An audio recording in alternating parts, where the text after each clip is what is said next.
Hello everyone, I am Dr. Abhijit Taide, Senior Orthopedic Surgeon and Consultant practicing in Greater Kailash 1, New Delhi। बहुत बार हमें चोट लग जाती है, हमें पता नहीं होता है करना क्या है। चलिए आज मैं आपको बताता हूँ कि एग्जैक्टली हम कैसे उसको ट्रीट करें और कैसे हम आगे बढ़े। जब कभी आपको घुटने पे चोट लगती है या कोई भी जॉइंट पे चोट लगती है तो सबसे इंपॉर्टेंट होता है राइस। उसका मतलब है R is for rest, I is for ice, C is for compression and E is for elevation। अगर आप ये बराबर से करोगे तो आपका जो पेन है, जो स्वेलिंग है, ये कम होते जाएगी। अगर ये डायग्नोस होता है कि आपको ACL इंजरी है तो सबसे पहले एक ऑर्थोपेडिक सर्जन को आप दिखाइए। ऑर्थोपेडिक सर्जन डिसाइड करेगा आपकी इंजरी के हिसाब से कि आपको ऑपरेटिव या नॉन ऑपरेटिव टेक्निक से ठीक किया जा सकता है। सबसे पहले हम डिस्कस करेंगे नॉन ऑपरेटिव टेक्निक जो होता है जिससे हम मैनेज कर सकते हैं कंजर्वेटिवली ACL इंजरी को।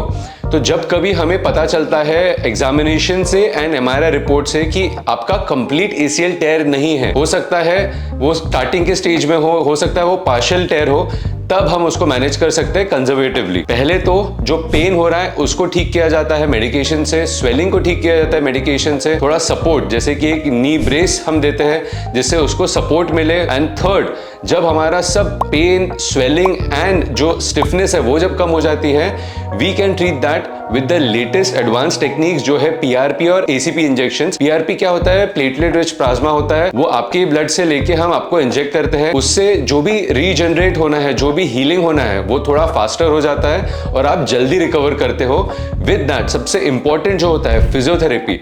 फिजियोथेरेपी जब हमारा सब पेन, स्वेलिंग और ये कम हो जाता है, हम फिजियोथेरेपी स्टार्ट करते हैं और अच्छा रिहैब आपको पूरा ठीक कर सकता है and you can go back to your sports as early as possible. अगर एग्जामिनेशन में हमें पता चलता है कि आपका कंप्लीट ACL टेयर है with MRI report proving the same, तब हम आपको जो ऑप्शन देते हैं वो है ACL रिकंस्ट्रक्शन का। ये आजकल आर्थोस्कोपिकली होता है तो इसमें मिनिमल कट्स होते हैं और आपका रिकवरी भी फास्टर होता है।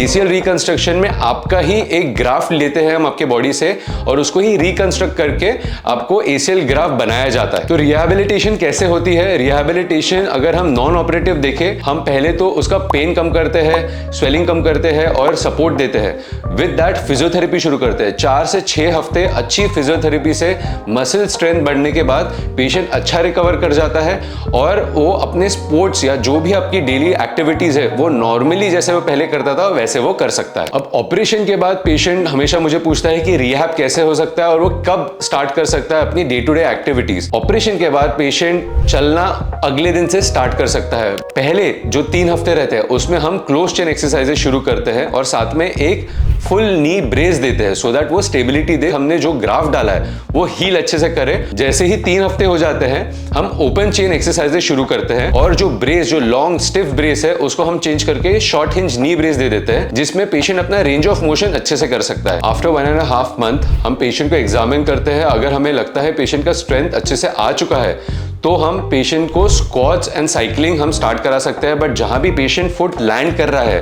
रनिंग, जंपिंग, ये हम कंप्लीटली अवॉइड करते हैं। Post operative patient can go back to his sports और whatever activity they were doing before the injury, वो सब वो वापस शुरू कर सकता है बट आफ्टर थरो एग्जामिनेशन। अगर आपको ये वीडियो पसंद आया तो लाइक करें, सब्सक्राइब करें, शेयर करें अपने फैमिली के साथ, स्पोर्ट्स एंथुजियास्ट के साथ, अपने सब फ्रेंड्स के साथ और बेल आइकन ऑन करिए सो दैट आपको नोटिफिकेशन मिलती रहे। Thank you.